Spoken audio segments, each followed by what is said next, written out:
So, hey guys, bali nandito ko ngayon sa windmill ng Rizal, which is sa Pinilia Rizal. Nagpunta kami dito sa may windmill. Pakita ko sa inyo.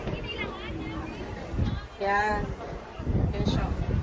Na-vlog ko na kasi dito before, pero hindi ako nag-voice over or nagsalita. Parang puro music lang. Kasi nga, ilang balik na ako dito. At ayun, may changes naman kada bumabalik.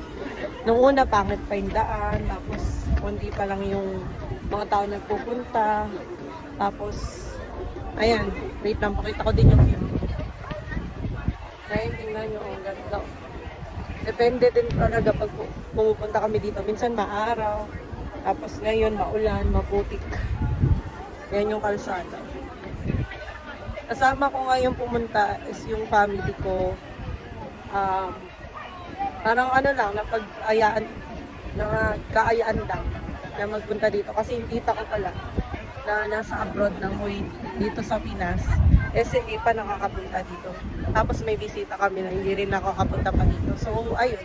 Dito kami na nag-decide na pumunta ngayon. Papakita ko sa iyo yung windmill. Ayan yung windmill. Ang hangin dito. Ang ganda. Yan, daming tao ngayon kasi Sunday.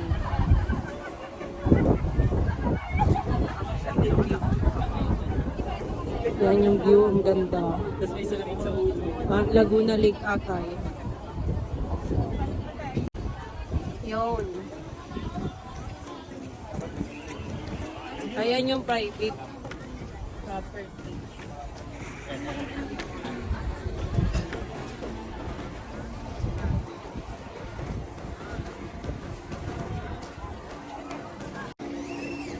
Tapos meron na din dito visitor center or mga bilihan ng mga pasalubong. Which is pwede kayong bumili. Parang help nyo na rin dito sa mga na-assist dito or ayan. Mga windmill product.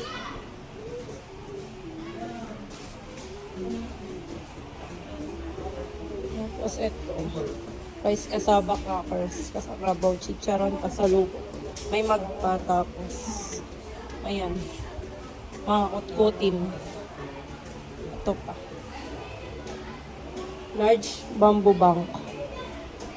Tapos may t-shirt din. Wallet. Ang dati ko.